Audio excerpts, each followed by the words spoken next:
Il est dans votre cuisine en ce moment, dans votre salle de bain, dans votre voiture, dans l'avion qui vous a emmené en vacances l'été dernier. L'aluminium est partout. 65 kilos par habitant sont consommés chaque année en France. Dans les canettes, dans les fenêtres, dans les câbles électriques, dans les fuselages d'Airbus. La France a été, pendant 140 ans, l'un des pionniers et des leaders mondiaux de l'aluminium. Elle a inventé le procédé de production industrielle. Elle a construit des usines dans les Alpes, dans les Pyrénées, dans le Nord. Elle avait une entreprise qui s'appelait Pechiney. En 2003, Pechiney a été vendu à un groupe canadien pour 4 milliards d'euros. En moins de 5 ans, ce qui avait été construit en 148 ans a été démantelé, absorbé, dispersé. Ce n'est pas une histoire sur un métal léger. C'est une histoire sur la façon dont un État peut décider qu'une industrie stratégique ne mérite plus d'être défendue. En 1855, à l'Exposition universelle de Paris, un scientifique français nommé Henri Sainte-Claire-Deville présente une barre de métal gris argenté. Il pèse 7 grammes par centimètre cube. Il ne rouille pas. Il conduit l'électricité. Il résiste au choc. Ce métal, c'est l'aluminium pur, produit pour la première fois en quantité industrielle. Napoléon III est fasciné. Il commande des couverts en aluminium pour les dîners d'État. Ses invités les plus distingués mangent avec des fourchettes en aluminium. Les autres utilisent de l'or et de l'argent. Le procédé de Sainte-Claire-Deville consomme beaucoup d'énergie et reste coûteux. L'aluminium vaut alors plus cher que l'or au gramme. Tout change en 1886. 2 ingénieurs, Paul Héroult en France et Charles Hall aux États-Unis, découvrent simultanément et indépendamment le même procédé électrolytique, la réduction de l'alumine par électrolyse dans un bain de cryolite fondu. Ce procédé, baptisé Hall-Héroult, divise le coût de production par 200 en 10 ans. Paul Héroult a 22 ans quand il dépose son brevet. Il fonde la Société électrométallurgique française à Froges, en Isère, en 1888. C'est l'ancêtre direct de Pechiney. La production industrielle d'aluminium nécessite des quantités massives d'électricité. Une tonne d'aluminium primaire exige aujourd'hui 13 000 à 15 000 kWh. En 1888, il en fallait encore plus. L'Isère et la Savoie sont idéales. Les rivières alpines permettent de produire de l'hydroélectricité bon marché. Les usines d'aluminium s'installent là où l'eau tombe fort. Froges, Livet, La Saussa, Saint-Jean-de-Maurienne. En 1921, les différentes sociétés françaises d'aluminium fusionnent dans une entité unique, la compagnie de produits chimiques et électrométallurgiques Halley, Froges et Camargue, AFCAM, connue commercialement sous le nom de Pechiney, qui est le nom d'un village de l'Ardèche où la société avait ses origines chimiques. En 1930, Pechiney est le premier producteur européen d'aluminium. Sa capacité de production atteint 40 000 tonnes par an. Ses usines emploient 8 000 personnes. Ses ingénieurs développent des alliages spéciaux pour l'industrie aéronautique naissante. L'aluminium Pechiney est dans les avions de l'aéropostale, dans les casseroles ménagères, dans les câbles électriques à haute tension qui permettent l'électrification rurale.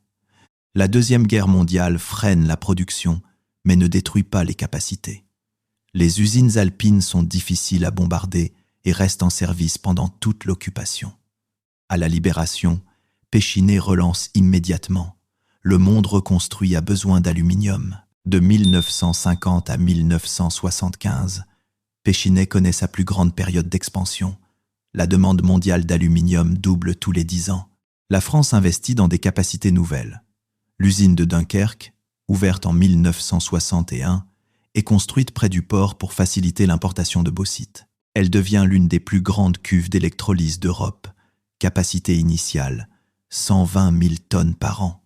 Elle sera portée à 280 000 tonnes dans les années 1980. À Noguère, dans les Pyrénées, une usine de 80 000 tonnes s'ouvre en 1966, alimentée par l'hydroélectricité des Pyrénées. Pechiney développe aussi une présence internationale. Elle rachète des participations dans des mines de bauxite en Guinée, en Australie au Brésil. Elle investit dans des usines de transformation aux États-Unis et au Canada. En 1972, Péchinet emploie 55 000 personnes dans le monde. Son chiffre d'affaires atteint 8 milliards de francs. C'est l'une des 20 plus grandes entreprises industrielles françaises. Mais en 1973, le premier choc pétrolier change tout. L'électricité bon marché sur laquelle reposait le modèle Péchinet devient soudainement une ressource rare. Les centrales thermiques brûlent du fioul. Le prix de l'électricité triple en 2 ans. Les cuves d'électrolyse consomment 15 000 kWh par tonne, à 3 centimes le kilowattheure avant 1973. Cela représente 450 francs d'électricité par tonne. À 9 centimes en 1975, cela dépasse 1 350 francs sur un prix de vente de l'aluminium de 3 000 francs la tonne. Les marges s'effondrent. En 1981, les socialistes nationalisent Péchinet. L'État prend 100% du capital. Ce n'est pas un changement radical dans la gestion. L'État était déjà actionnaire de référence, mais c'est un signal politique. Sous direction d'État, Péchinet cherche à se diversifier. En 1988, la direction décide de racheter l'américain Triangle Industries, un fabricant d'emballages en aluminium basé à New York. Le prix, 26 milliards de dollars. C'est la plus grande acquisition d'une société américaine par une entreprise française de l'époque. Ce rachat déclenche un scandale politique majeur. Dans les semaines qui précèdent l'annonce officielle, plusieurs personnalités proches du gouvernement Rocard achètent des actions de Triangle Industries. Quand l'offre est rendue publique, le cours monte de 40%. Ces personnalités réalisent des plus-values importantes. Parmi elles, Roger Patrice Pelat, ami personnel de François Mitterrand, Max Terret, trésorier du Parti socialiste, Alain Boublil, directeur de cabinet du ministère de l'Industrie. L'affaire éclate à l'automne 1988. C'est le plus grand scandale de délit d'initié de la Ve République. Les enquêtes judiciaires durent 5 ans. Plusieurs condamnations sont prononcées.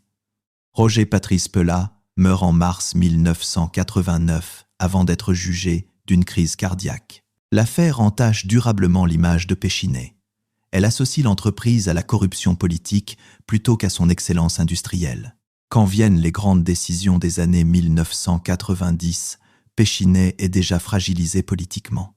En 1995, le gouvernement Juppé privatise Péchinet. L'État vend ses parts au public. L'action est introduite en bourse. La privatisation est présentée comme une modernisation. Les entreprises publiques, dit-on, sont moins efficaces que les privées. La concurrence mondiale requiert une agilité que l'État ne peut pas fournir. Péchinet privatisé s'engage dans une restructuration. Elle ferme des sites non rentables. L'usine de Noguère ferme en 2003, 500 emplois. L'usine de Saint-Jean-de-Maurienne est réduite, 400 emplois. Ces fermetures sont présentées comme des adaptations nécessaires. Dans les faits, elles affaiblissent la base industrielle française en aluminium primaire. En parallèle, le groupe canadien Alcan, lui aussi privatisé, à la même époque, cherche à grossir.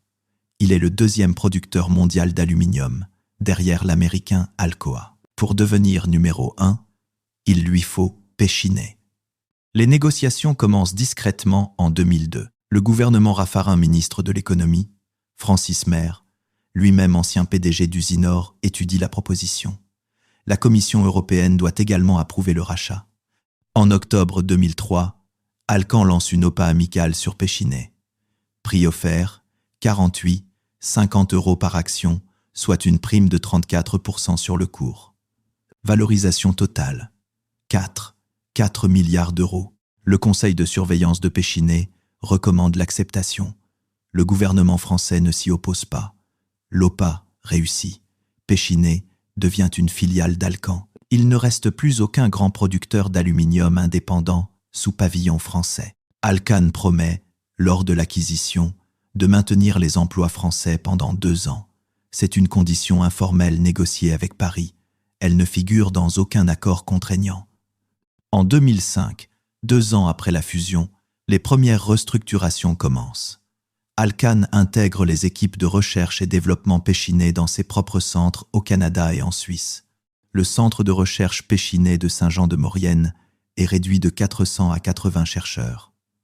En juillet 2007, Rio Tinto, géant minier anglo-australien, annonce une OPA hostile sur Alcan. Prix offert, 38, 1 milliard de dollars canadiens. C'est, à l'époque, la plus grande acquisition jamais réalisée dans l'industrie minière mondiale. En novembre 2007, l'OPA réussit. Alcan, et donc Péchinet, est absorbé par Rio Tinto. Le siège décisionnel passe de Montréal à Londres, puis à Melbourne. En 2008, Rio Tinto, lourdement endetté par son acquisition, doit céder des actifs pour rembourser. Il met en vente plusieurs anciens actifs Péchinet. L'usine de Gardanne, Bouches-du-Rhône, qui produisait de l'alumine, est vendue à des repreneurs successifs. L'usine de Noguer est déjà fermée. L'usine de Dunkerque est maintenue, mais ses investissements sont gelés. En 5 ans de 2003 à 2008, Péchinet cesse d'exister comme entité cohérente. Ses actifs sont dispersés entre Rio Tinto, des fonds d'investissement et des repreneurs industriels de second rang. La France perd son producteur national d'aluminium. L'usine d'aluminium de Dunkerque est aujourd'hui exploitée par Rio Tinto Aluminium. Elle produit 278 000 tonnes par an. Elle emploie 1200 personnes directement. C'est la plus grande cuve d'électrolyse d'Europe occidentale, mais elle n'est pas française. Elle appartient à un groupe dont le siège est à Melbourne. Ses bénéfices remontent vers l'Australie. Ses décisions d'investissement se prennent à 17 000 km de Dunkerque. L'usine de Saint-Jean-de-Maurienne a finalement fermé toutes ses activités d'électrolyse en 2022. 100 ans d'aluminium dans les Alpes, terminé. L'ancienne marque Péchinet, le nom, le logo, appartient désormais à Rio Tinto. Elle n'est plus utilisée commercialement. Les ingénieurs formés par Péchinet, plusieurs générations de métallurgistes, de chimistes, d'électrotechniciens ont soit pris leur retraite, soit rejoint des entreprises étrangères, soit reconverti leurs compétences. La France importe aujourd'hui 90% de son aluminium primaire. En 1980, elle en produisait 440 000 tonnes par an sur son territoire. En 2024, elle en produit moins de 280 000 tonnes, entièrement depuis Dunkerque, sous contrôle australien.